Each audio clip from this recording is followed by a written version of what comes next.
Assalamu alaikum. So today's B part that I'm choosing is choose one example of the Prophet's conduct when persecuted and explain how it can be followed by Muslims today.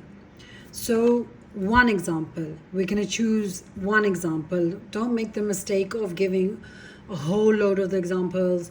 Don't make the mistake of giving the examples of the companions. They are asking for choose one example of the Prophet's conduct when persecuted and explain how it can be followed by Muslims today. So we're going to pick one example, how it can be followed for Muslims today. Now we can put different things that we can pick up. We can pick up the event of Taif when he was persecuted there.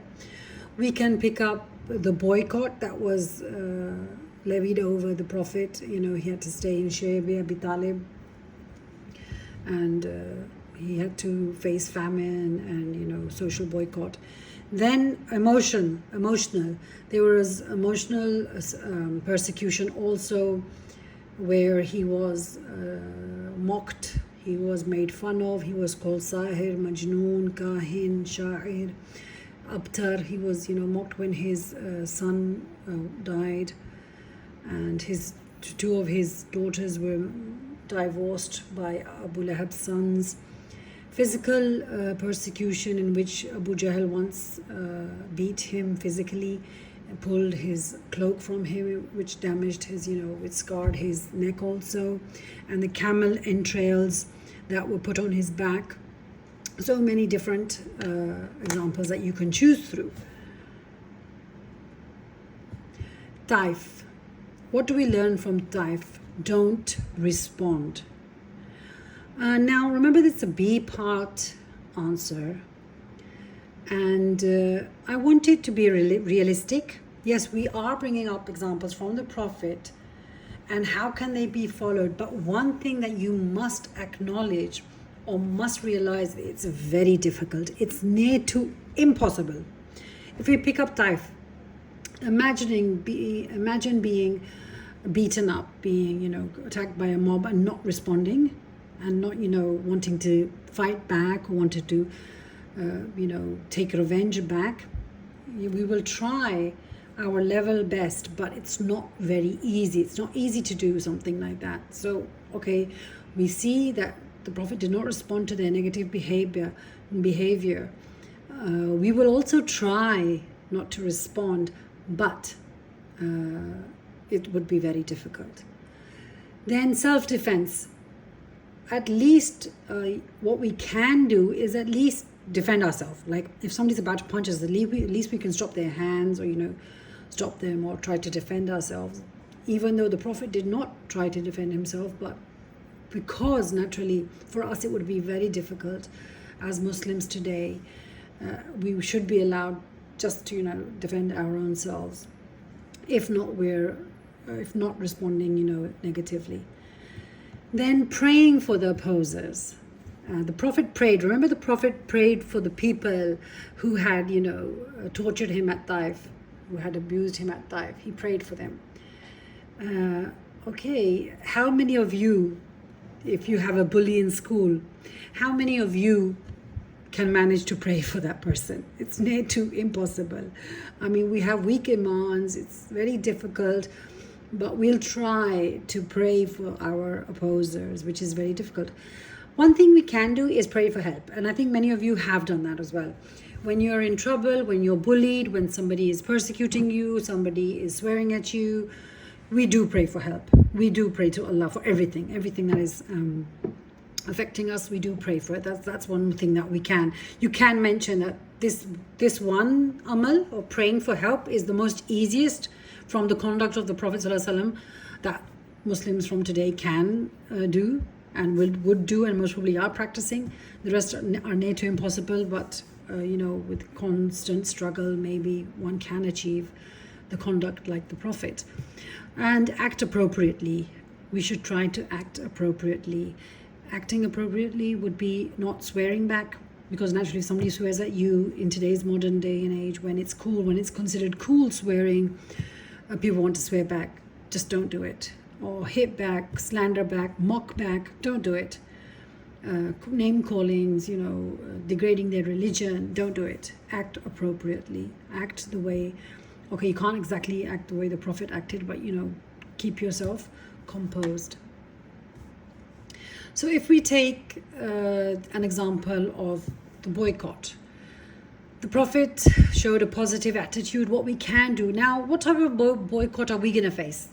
We're not going to face any economic boycott, but sometimes some of your friends in school, they stop talking to you just for God knows no reason, in fact, just because you're not the way they are or whatever. Or sometimes family members, if senior people are listening, then sometimes family members boycott one person in the family and they don't talk to that person. Usually the daughter-in-laws are usually boycotted by everybody, the in-laws, and it's a very weird situation that we have in family homes. What a person can do is keep a positive attitude. You can try your level best to keep your attitude positive, think positive. And one thing you can try to control your nerves, because the Prophet, during boycott of 3 years, he managed to control his nerves. In other words, don't get anxious, don't have a nervous breakdown. Try to control your nerves. That's what he did at that time. We can still do it today. Western countries facing alienation when you go to a Western university and the university students are not interacting with you because they are alienating you. I've faced this many times when people, just because the way you're dressed, if you're in a hijab and burqa, they usually choose not to talk to you, thinking that you are most probably the most dumbest person on earth. So that type of just keep yourself positive and control your nerves. Remember one thing, it's a test, it will pass. Those 3 years of the Prophet being in boycott, he also knew it is a test, and everything that came his way, he knew it was a test and it will pass. For us, it is very important for us to know that anything that comes our way, psychological trauma, physical trauma, financial loss, any loss, a death of a person, the pain that you feel, it's a test, it will pass. Never does it happen that your mental state stays the same. Allah does test you and it will pass. Plus, prove yourself by conduct. If you have to deal with situations in which people are against you, manage to prove yourself by your conduct. If somebody is calling you a fanatic, an extremist, then prove by your conduct that you are not like whatever they think you are. Clear? Show them how polite you are. Show them how courteous you are. Show them how much manners you have and how much respect you have for others. If they are not showing you respect, just show them how to respect others. So these are the ways that Muslims can adopt by choosing one example from the... Now, sometimes psychological pressure. If you're facing psychological pressure, then it's very difficult, because psychological pressure sticks with you and you keep on remembering again and again and again. It doesn't go away from you.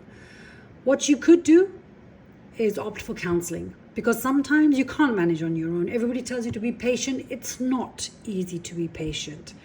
So opt for counseling. Counseling, I mean going to a psychologist, going to somebody who can help you, listen to you, hear you out, and then give you a good suggestion. I would suggest, as students or anybody who's working, that they should go to professional counseling, a professional psychologist, so that they could help channelize the psychological stresses that you are going through. Okay, pray. Praying helps. Meditation also helps. Even today, psychologists tell their patients to, why don't you meditate? Why don't you try to meditate? Even if you think meditation is boring, just take 2 to 3 minutes out of the day, sit by yourself and just breathe, just deep breathe. That would also help you deal with your psychological stresses and your anxieties. And remember, you're allowed to defend yourself to a limit. It's not necessary that somebody can slander you and complain about you and swear at you and you don't complain at all. Remember, Islam tells us that when it comes to defending, you can defend yourself for a limit. This is one thing that the Quran and the Sunnah has taught me, that when somebody is wrong, you must stand up against it. Stand up against it in the way that, okay, you can say to them, listen, excuse me, what you are doing is wrong. This is my stance on this issue. and then it's fine if you still want to carry on with what you're doing. So you can defend yourself to a limit. But if you see the last pointer that I have, harassment must be dealt with. If you are being physically harassed, sexually harassed in today's day and age, it must be dealt with. You must go to the authorities. If it's happening in school, university, workplace, wherever, community, you must go to authorities. You must go to the police. You must go to the university heads or college or school heads and tell them and try to get it fixed, because there are some things that you are not supposed to be patient with or stay quiet with or stay silent about. Clear? So do you see how our approach to the B part of the answers is not a bookish approach? It deals many different aspects of different ways we can deal with the situation in our modern day and age. I hope we answered the question perfectly.